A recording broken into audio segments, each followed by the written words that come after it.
Bonjour à toutes et à tous. Bienvenue au détour du Pass Santé Jeune, le podcast de l'IREPS Bourgogne-Franche-Comté à destination des parents avec le soutien de l'Agence régionale de santé. Je suis ravie de vous retrouver pour ce nouveau numéro autour des modes d'accueil du jeune enfant. Comment choisir ? Pourquoi ? Je suis en compagnie de Morgane Dremot, directrice du multi-accueil de Cluny, de Laure Sévlinge et Marie-Pierre Barbier, animatrice au relais Petit Enfant sur la communauté de communes du Clunysois, et de Noémie Deté et Geneviève André, assistantes maternelles agréées sur le territoire. Bonjour mesdames et merci de participer à ce podcast. Alors, première question sur le sujet qui intéresse les parents, quel mode de garde existe-t-il ? Sur le territoire du Clunysois, nous avons 4 modes de garde différents. Le multi-accueil, d'une capacité de 20 places, propose un accueil collectif pour les enfants de 10 semaines à 4 ans. Nous avons également les gardes à domicile, soit indépendantes, soit salariées d'une entreprise privée. Elles exercent au domicile du parent employeur ou de plusieurs. Dans ce dernier cas, on parle de garde partagée. Les MAM, maisons d'assistants maternels, regroupent entre 1 et 3 professionnels disposant du statut d'assistant maternel agréé et propose au maximum 12 places pour des enfants de la naissance à environ 6 ans dans des locaux autres que leur domicile. Nous avons également les assistants maternels agréés exerçant à leur domicile et proposant un accueil familial. La capacité d'accueil de ces professionnels est évaluée par la puéricultrice puis le médecin de la protection maternelle et infantile. Les 3 derniers modes de garde, c'est-à-dire les gardes à domicile, les MAM et les assistants maternels agréés à leur domicile, peuvent répondre aux besoins de garde des familles en horaire atypique. Il existe une autre structure qui n'est pas un mode de garde, le relais petite enfance. Il s'agit d'un lieu d'information sur les différents modes de garde du territoire et sur les démarches de parents employeurs. Il favorise également la mise en relation entre les besoins des parents et les offres des professionnels. Il s'agit également d'un lieu d'animation, de soutien et d'accompagnement des professionnels dans l'exercice du métier. Nous allons tout d'abord aborder le mode de garde en multi-accueil. Morgane, pouvez-vous nous dire selon vous quels sont les avantages de ce mode de garde ? Le multi-accueil, c'est donc un mode de garde assez récent qui répond aux évolutions de la politique petite enfance en France et qui s'inscrit donc dans un triple financement communauté de communes, CAF et MSA. Toutes les familles ont accès à ce mode de garde puisque par définition le multi-accueil fait plusieurs types d'accueil. En premier lieu, un accueil dit régulier où on fait une contractualisation avec les familles en fonction de leurs besoins sur un nombre de jours définis et des horaires définis. Le deuxième type d'accueil, c'est un accueil dit occasionnel qui répond à des besoins ponctuels des familles qui veulent par exemple permettre à leur enfant d'aller dans un espace de socialisation avant l'école. Et enfin, on fait un accueil dit d'urgence pour des familles qui sont dans un besoin d'urgence particulier, notamment lors d'hospitalisation des parents ou sur orientation de la protection maternelle et infantile. Comme avantage de ce mode de garde, je citerai le fait que toutes les familles donc, y aient accès, quel que soit leur revenu, puisque la tarification est adaptée aux revenus des familles et à leur composition familiale. Donc on peut avoir aussi bien des gens dont le couple travaille, comme des gens qui sont en insertion professionnelle, ou encore des familles en situation irrégulière ou en demande d'asile sur le territoire français. L'avantage de ce mode de garde pour les enfants, c'est de s'inscrire dans un espace collectif, donc il y a une mixité sociale et culturelle, où ils ont accès à un cadre qui va être posé par le projet éducatif et pédagogique, et qui va leur permettre aussi de se préparer à une socialisation future dans les espaces comme l'école maternelle. Et enfin, autre avantage, je citerai le fait que l'enfant puisse se référer à différentes figures d'attachement, qui sont les différentes professionnelles accueillantes sur l'équipe. Quelques mots sur le type d'activité que vous proposez aux enfants que vous accueillez ? Alors pour la tranche d'âge des 10 semaines à 4 ans, on est beaucoup sur du jeu libre, donc ça demande de réfléchir à l'aménagement de l'espace pour que les enfants puissent avoir accès à des activités, à des ateliers le plus possible librement, qui répondent à leurs besoins d'exploration motrice, sensorielle et également au développement du langage qui est en plein essor sur cet âge-là. On propose aussi quelques activités semi-dirigées, surtout sur le groupe des plus grands des 2-3 ans, et parfois aussi puis également des intervenants extérieurs sur des projets spécifiques. Par exemple, cette année, on avait une intervenante en éveil musical et en anglais.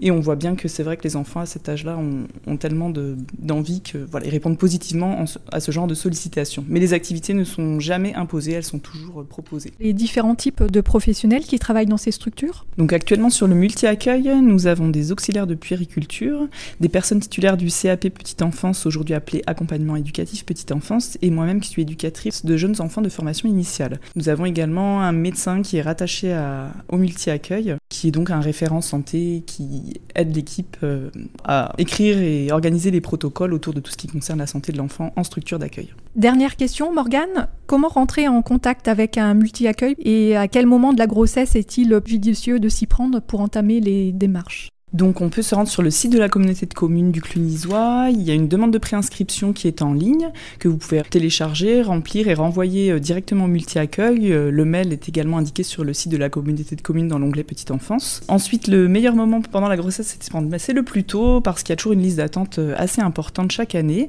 Nous faisons une commission d'attribution des places en mars pour les places de septembre de la même année. Alors maintenant, avec vous Noémie, nous allons évoquer les assistants maternels exerçant à leur domicile. Vous êtes vous-même assistante maternelle agréée.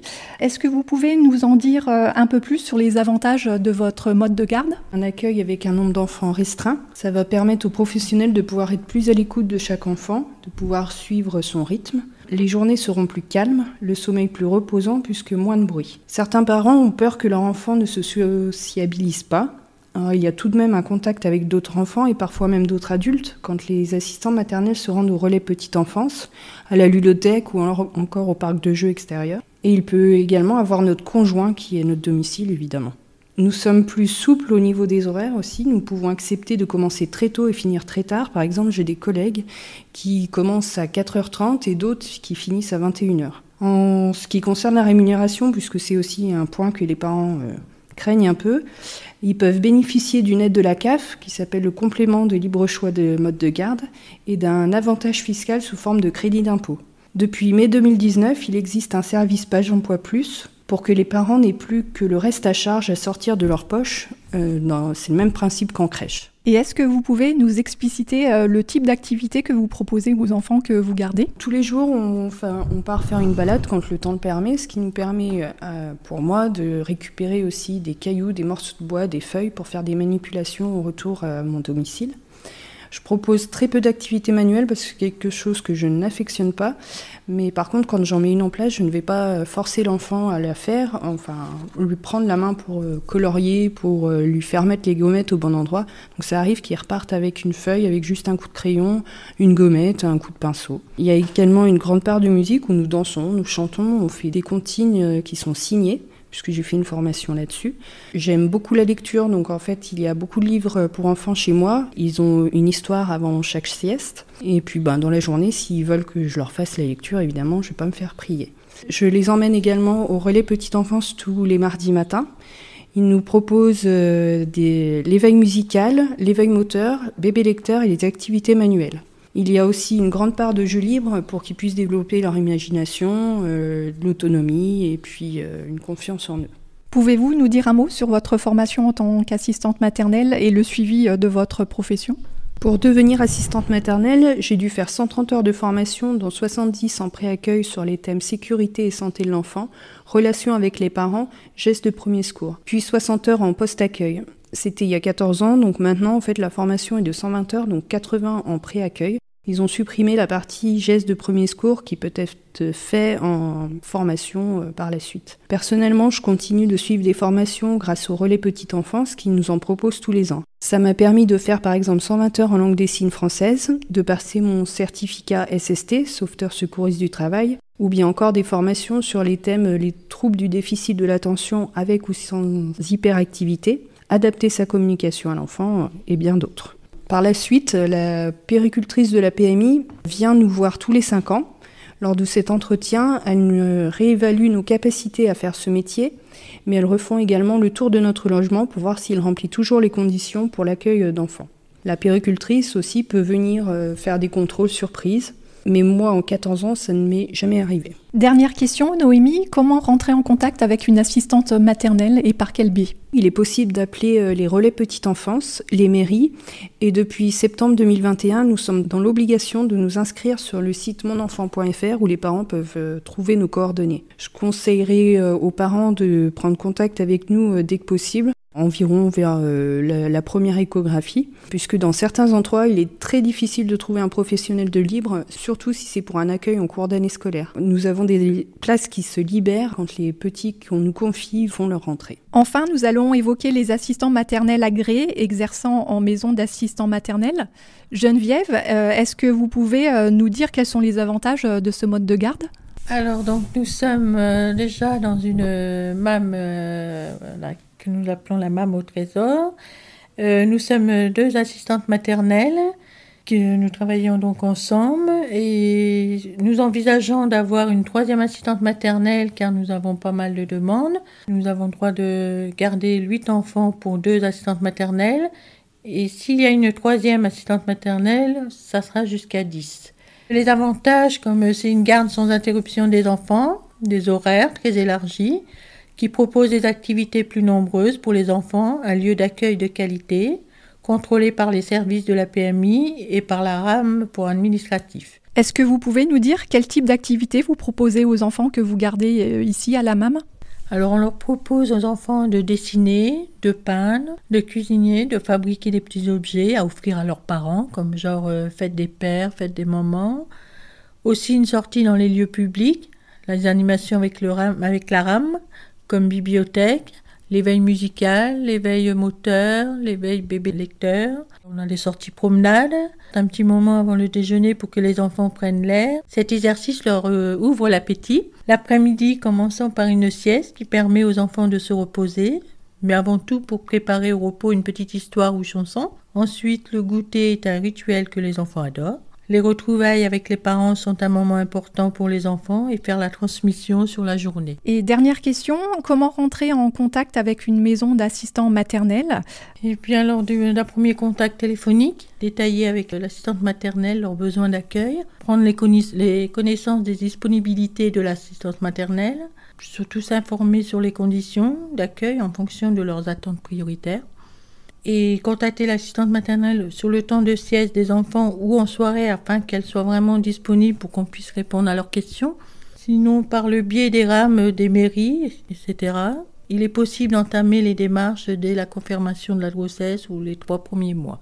Et pour terminer, quelques mots sur ces différents modes de garde ? On pourrait dire qu'il y a des avantages et des inconvénients pour ces différents types de modes de garde, suivant les contraintes des parents, suivant ce qu'ils attendent de ce mode de garde. Par exemple, certains parents pourront se sentir plus à l'aise d'avoir affaire à une équipe sur un multi-accueil, ou au contraire, des parents pourront plutôt se tourner vers un assistant maternel pour le côté cocooning de l'accueil. Dans tous les cas, les animatrices des relais, comme la directrice du multi-accueil, nous sommes là pour accompagner les familles dans leur choix.